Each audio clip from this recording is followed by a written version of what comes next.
Hi friends, today we are doing something a little bit different. We are turning our old cookies into ornaments.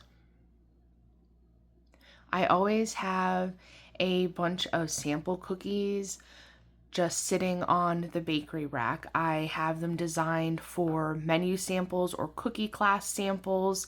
Um, you know, Cookies that I worked on when I was filming, and then they just sit there because I can't sell them because they're hard and I don't know what to do with them. So a couple of years ago I started sealing them in resin and making ornaments out of them, and you can sell them. They're great to sell during Christmas time, or you can just keep them as a commemorative item to remember projects that you have worked on. Okay. So what I have here is the cookies that I designed for my fairy garden cookie classes. Okay, so these are quite hard. They've been sitting for a few weeks, and that's really important. I do not like to resin cookies that still have moisture in them. So I let them sit on the rack for a couple weeks and let them dry out completely before I put resin on them, just so that there's no moisture on the inside. Now, what I have here is art resin. I buy all of my supplies on Amazon. Okay, so we have two bottles here. We have the resin and we have the hardener. Now, it doesn't matter how much you put in the cup, but it has to be a 1-to-1 ratio. Now, once you combine these, your working clock starts. You have about 40-45 minutes to use it before it starts thickening up. So I don't like to mix too much at a time. I have a tablespoon here, and I measure out 1 tablespoon of resin, 1 tablespoon of hardener, and I put it in a disposable cup. And then I buy these paintbrushes by the 100 pack, and you need to mix this for at least 3 minutes. Now, as you're mixing, you want to scrape the bottom, scrape the sides, make sure this is completely mixed together. Okay? Now, another thing I want to note before I start painting these cookies, when I do the ornaments, now you need something for the string. So I buy these little hook screws, and I found them on Amazon. They're very, very tiny, and they work perfect for a thin piece of string or ribbon. So what I do before these completely dry out, I take my scribe and I gently just go back and forth and poke a hole right in my cookie. Okay, and then I take one of these hooks. Here's what the hooks look like.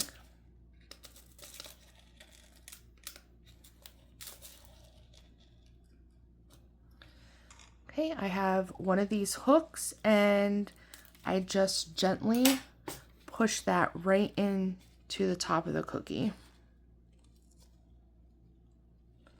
Okay, and it's going to be loose in there, but that's okay, because once you get the resin on the cookie, that is going to lock that in place. Now, your placement, you want this to be open on the side. So if you put your cookie on the side, you want to be able to see that opening. This way, when you string the ribbon, your cookie is going to lay flat where it hangs. Okay?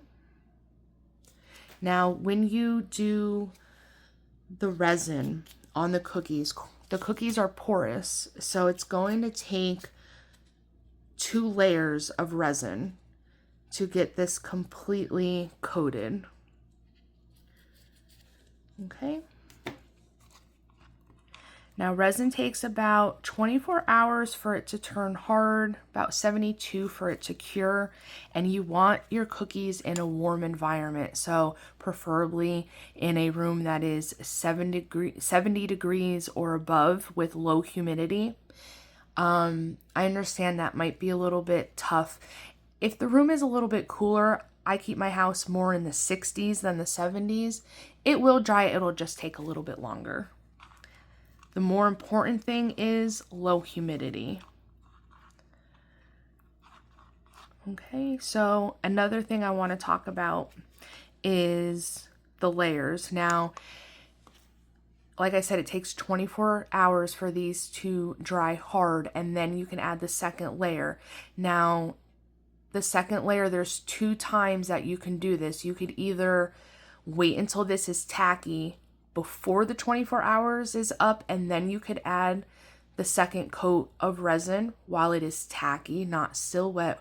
If you wait for this to be completely hard and dry after 24 hours, you will need a piece of sandpaper and you would need to rough it up and then resin it. And the reason for that is you need some tackiness or some grooves or some grit on the first resin layer for the second resin layer to stick. If you were to put the second layer on a very smooth layer of resin, there's nothing to grip them together.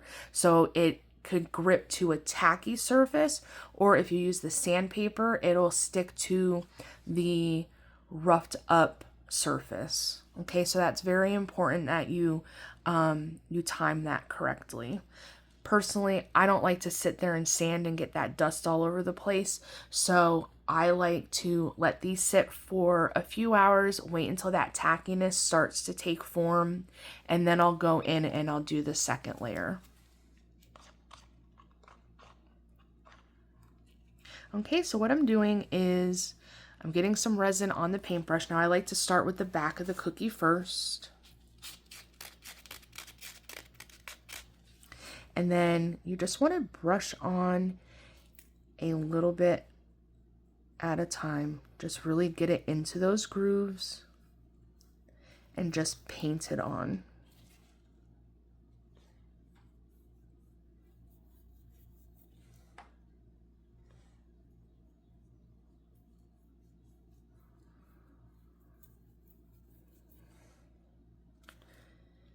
And you don't need a lot. This is, resin is a self-leavening product, so it will smooth out and level out on itself. So I only do a little bit, just enough to really get the cookie coated, and I like to tap it, really get into those grooves. I use a perforated baking sheet, so I do have some texture on the back of the cookie, so I like to really make sure all of those areas are filled in. Then I take a little bit and I do the sides. Don't forget the sides, just a little bit at a time. I really recommend gloves. This is super sticky and it's really hard to get off your hands, so I recommend using gloves when you're using resin. Now what I'm doing is just going around the sides here.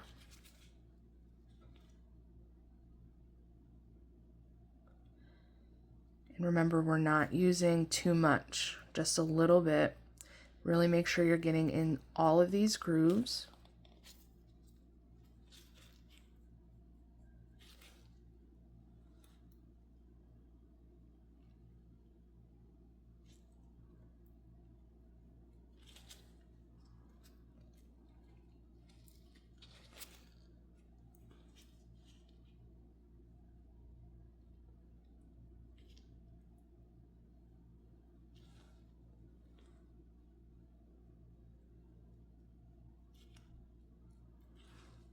Now here's the hole for the screw. I'm going to put a lot right there, just so that when I push this screw in, it is going to glue itself right in to that hole. So you can see I filled up that hole, and then I'm going to take this screw and put it back in that hole and let it lock itself into the cookie.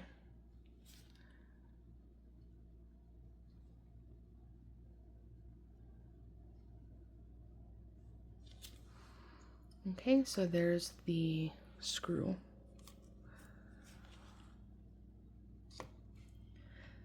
Okay, now we can see this part right here. We're just really going to push that resin into that area right there.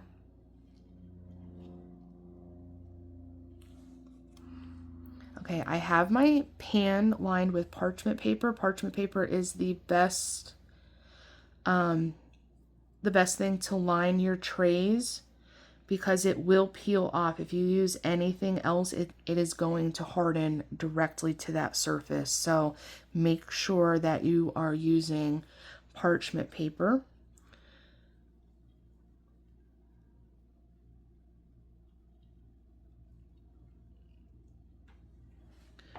Okay, so I'm going to put this straight down.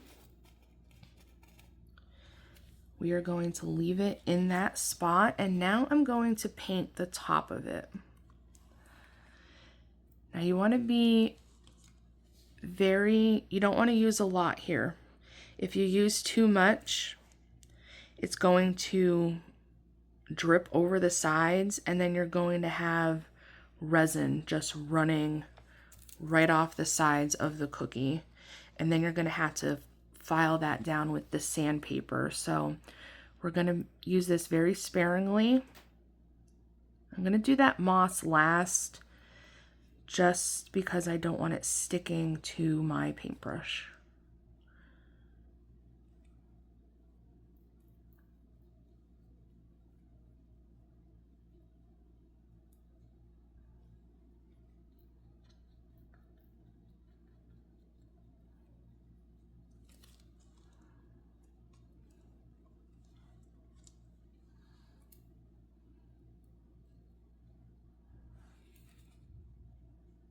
And then as I'm doing the top, I am repainting those sides just to make sure that the top and the sides come together, that I don't have anything dripping off the sides here.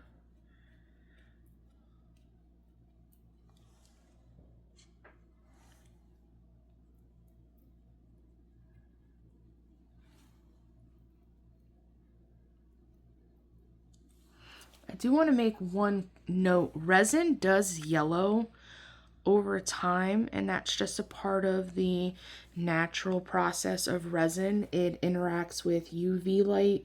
So, you know, if it's really exposed to sunlight, if you have it in a window, the resin does yellow over time. So I don't like to make ornaments that have a lot of white, because that white will turn like a creamy tan or a creamy like yellow color. So if I am making these to sell, I do make the conscious effort not to use white in my designs. All the other colors handle really well. They don't really, you know, change colors because of the sun, but the white does have a tendency to yellow. So just keep that in mind if this is a project that you want to do to sell, like Christmas ornaments. 2 years ago, I made a bunch of these to sell at Christmas time, and they were super popular. Everybody loved them, especially my regular customers who celebrate all the holidays with my cookies, or made it part of their tradition. It was a really fun way for them to make a tradition with the ornaments. Okay, so I'm going to, because this is edible moss, this is crumbled up cookie, I am just going to tap this area. I don't want to paint, I don't want to go back and forth on it just because I don't want those crumbs to come off. I want to lock them exactly into place where they're at. Now this hook might shift.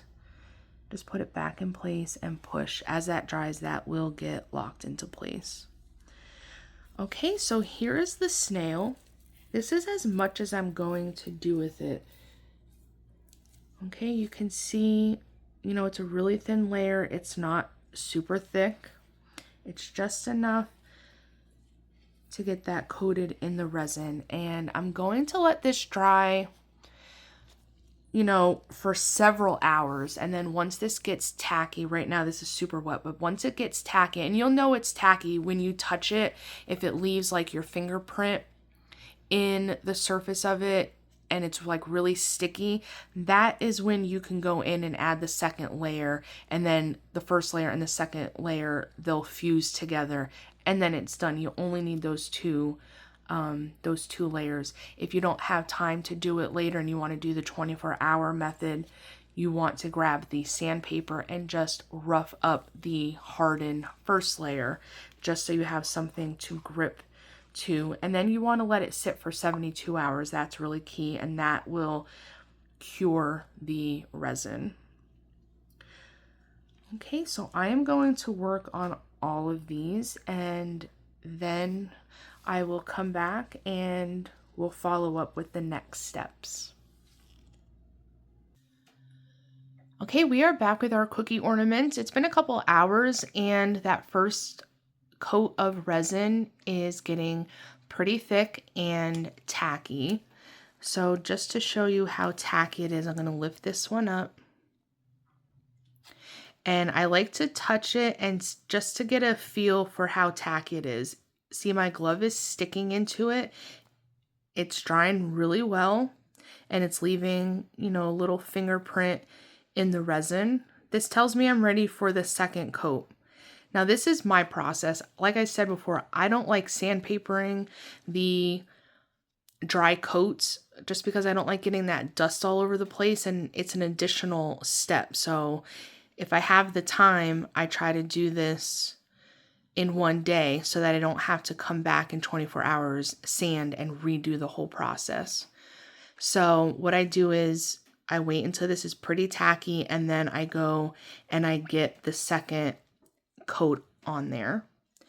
And when you do the second coat, like I already said, it's either when it's tacky so that it can bind to the first coat, or if you have to wait and sandpaper it, it needs to have that grit just so it has something to hold on to.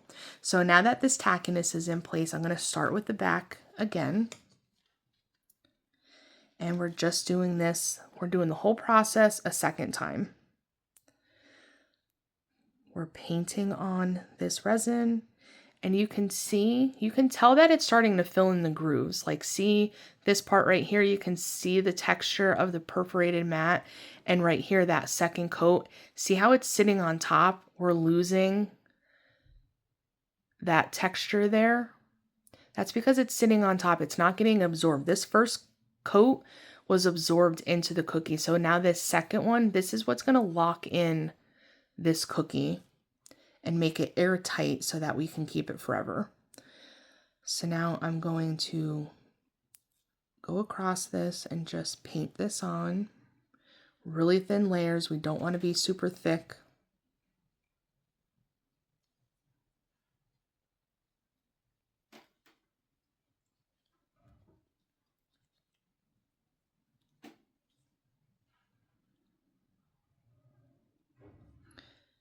Okay, see how nice and covered that is. Now I want to get the sides of the cookies. So this hook is really locked in to the cookie here.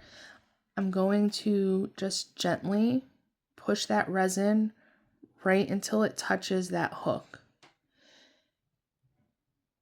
Now be careful if you use these. You don't want to fill that hole with resin, because if you fill that hole with resin, it's going to completely dry, and then that defeats the purpose of the hook, because then it's filled out with resin and then you won't be able to open that hole back up. Unfortunately, I know that from experience because I wasn't paying attention and the resin just pushed right in there and I had to start all over again. Okay, so I'm just going around getting these sides nice and covered. Make sure we really get every nook and cranny of this cookie.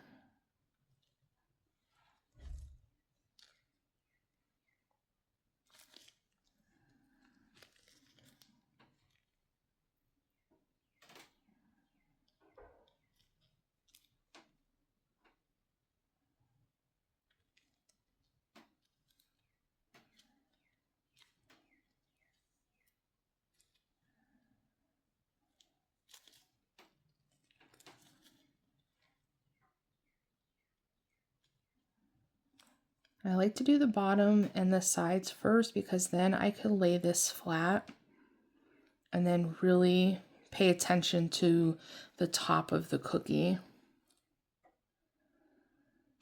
Because the resin, it'll spread out into a fine layer. So I like to make sure all of the back and the sides are good. We don't have anything dripping down the sides. And then I could focus on the top of the cookie. Okay, and then if I need to touch up anything, I can go in there and brush the sides of the cookie. Okay, so now I want to focus on the top.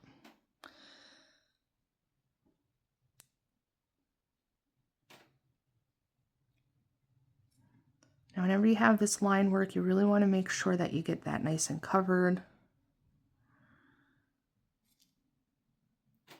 Really fill that in, get all of those grooves.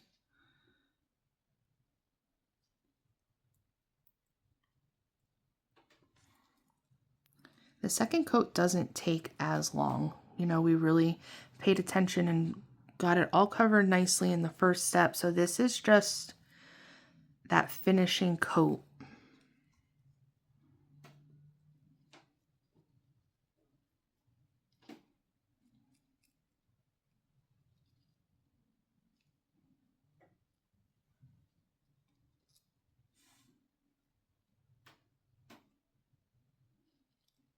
Now, as it's sitting there, it might puddle in some areas, so make sure you just do a once over once you're finished. Sometimes it'll puddle, you know, when it's leavening out across the cookie. It might puddle in a ditch, or like in these spirals, it might fill out in these spirals. And you might have to go across and just take some of that excess out of there.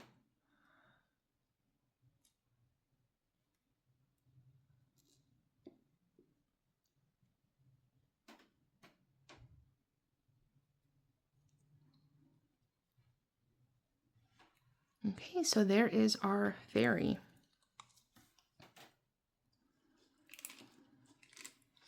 Let's take a peek and see how this mushroom house turned out. So that looks really good. The moss held up really nicely. We can still see all of that texture in the moss. Sometimes the resin really changes the texture of things depending on what we use, but the moss held up really nice. So that looks really good.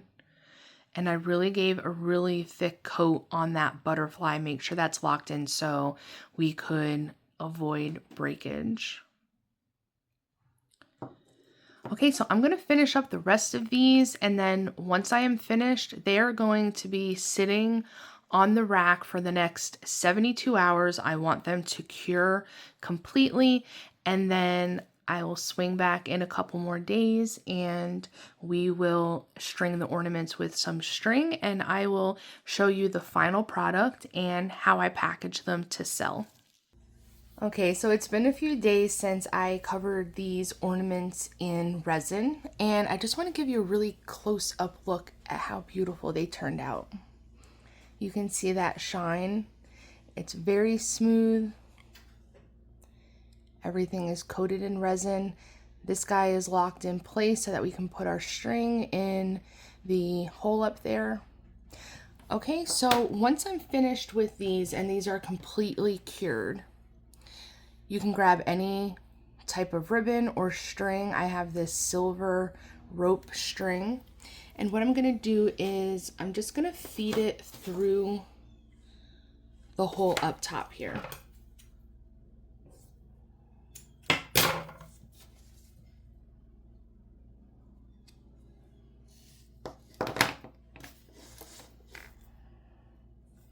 Okay, we'll give that a knot.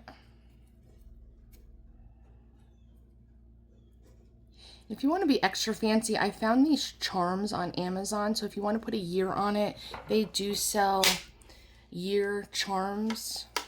That's what I did back in 24 when I sold Christmas ornaments. Okay, so here is what our fairy looks like when she's on her ornament string. Okay, here's a close-up of our mushroom house. You can see that 3D butterfly there. That's really firm in place. That's not going anywhere. We also have our watering can. And my favorite one, the snail. Okay, so the way that I package these, I have these mesh bags that I found on Amazon.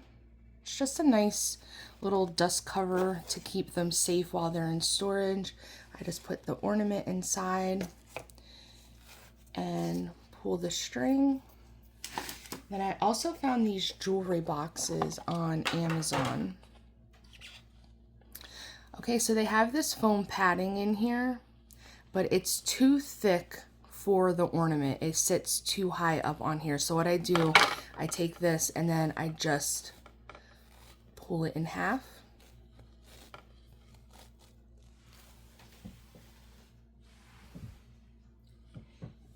And I put 1/2 of it in the box. Okay, and then I fold her up right inside of the box.